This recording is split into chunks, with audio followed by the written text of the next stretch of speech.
Vlog number 1. What's up, guys? So this is my first vlog of my channel. We're basically going to talk about anything related to sport. Anyways, we're going to talk about men's issues. We're going to talk about life, folks. We're going to talk about life. So let's get into it. So I am a fan of South Florida teams. I am from South Florida. My favorite teams are the Miami Dolphins, Miami Marlins, Miami Heat, Florida Panthers, and when the inner Miami FC comes to town, whenever they get started. So let's talk about the Dolphins. Miami Dolphins are the worst team in league history right now as far as the first 3 games of the season. They have a point differential, I think, of about negative 117, if I'm not mistaken. And I think the next team close to that is in like the negative 30s. So they are clearly the worst team in the league by far, hands down. There's no questions about it. They can't run the ball. They can't throw the ball. They can't defend against the run. They definitely can't defend against the throw. They can't do anything right other than show up on time.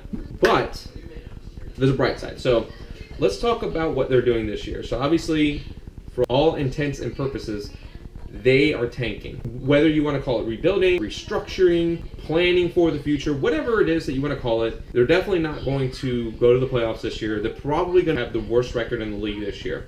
So what does that mean? Well, next year, they have 3 first-round picks and 2 second-round picks. Following year, they have 2 first-round picks and 2 second-round picks. They also have $100 million in cap space next year. What I think is going to happen is they're going to draft Tua, Judy, solidify the O-line and D-line with the rest of the draft picks and their cap space. If they did that, if they solidified their O-line and D-line and got a quarterback that's a franchise quarterback, we're talking about a potentially playoff team next year. So that doesn't look too bad, right? But we have a lot of complaints and moans and groaning about the fact that they're doing so horrible this year. And I wonder, just my question, this is what I'm thinking, this is what I'm wondering, is that are the same people that are moaning and groaning and complaining about how bad they're doing this year, or are they the same people that complain that in 2011 they didn't tank then to get Andrew Luck, right? Like, if that's the case, you can't complain back then that we didn't stink to get the first draft pick, and then this year we're doing that, and now you're complaining we're doing that, right? Like, you can't have it either way. Miami's trying to get the first pick. They're going all in, right? They're putting all their cards on the table. So it's going to hurt right now, but I think it's going to pan out in the future. The Miami Marlins, on the other hand, I have no idea what they're doing. I don't think anybody knows, right? They're trying to restructure and rebuild like the Astros, but I don't know if what they're doing is working because it doesn't seem like there's any type of direction.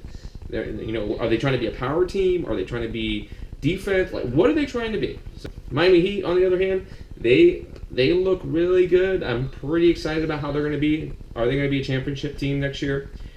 Probably not, but they could be. We don't know.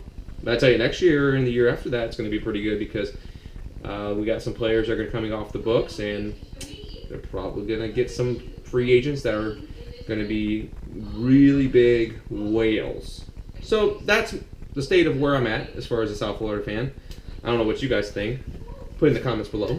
Anyways, so let's go to switch gears to talk about Thursday night football. We almost had a game where both teams scored 30 points each. And the last time that happened was week 4 of last year. It happens a few times, but it's not a very frequent thing. And as memory serves me correct, I don't think there's been ever a 40-40 game where both teams scored 40 points. And it kind of was looking like it was going to go that direction. Eagles were starting to gain some momentum, and I think the game last night is going to be indicative of what the season is going to be like for them now. They need to get a little bit momentum. They started off a little rough, and by rough I mean their point differential before this game was -2. They lost by 4 points and by 3 points. We're talking by a score each game. Nelson Aguilar catches that ball, they're winning that game, right? Last night, I think, is going to shift how their season is going to go. I think it was like a diesel truck. They just need to get warmed up, get the juices flowing. But what really was hard was watching the Maddox hit. That was tough to see. And coming from your own teammate. If you didn't see it, you got to watch the video. Basically, Avonte Maddox got the receiver. Andrew Sandejo comes in like a bullet and it just bad connection, helmet to helmet, teammate against teammate. Sendejo probably feels really bad, but Avonte Maddox, thankfully, he's doing okay. So that is a good thing. That's a bright spot. But he's probably going to be out for a couple weeks. And I'd be out for the whole decade with a hit like that. I mean, you talk about decleated. Avonte Maddox went parallel to the ground, and that was a tough one. So good thing he's doing okay, I guess, per his own Twitter. Avonte Maddox put out, everything is going well. Appreciate the prayers and get well wishes. God is good. He is good all the time. All the time. God is good. We got the Eagles game. It was a close game. It's about 9-10 minutes left in the game. Packers are at the Eagles' 1-yard line. 1st and 1. They attempt to pass. 2nd and 1. They attempt to pass. 3rd and 1. They attempt to pass. They go for it on 4th and 1. They attempt to pass the ball. We could sit there Friday afternoon quarterback and say, oh, well, they should have ran the ball. Would that have helped? Probably not, because they were only averaging just over 2 yards a carry. They were only going for 1 yard, right? They could have done a quarterback sneak, could have done a draw. We can sit here and nitpick, but the run defense that Eagles had was very good. I don't know why they didn't go for a field goal, though. I mean, they were saying it's 4-down territory with 9 minutes left in the game. And so the Eagles got the ball back, and they got a few first downs, but then they punted. I don't get why they felt like it was 4-down territory on the 1-yard line of the Eagles.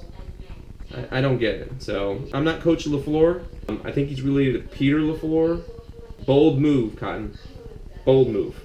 So, but had they scored the field goal, they would have been down by 4. Then they could have gotten a touchdown, maybe with different field position. Who knows, right? We can speculate all what could have happened. But at the end of the day, they lost. And it was a close game. It wasn't like they got blown out. It wasn't like they were Miami Dolphins, right? It was a close game. Eagles are a good team. This weekend, we got more football. Finn's getting ready for that first pick. Tua tuna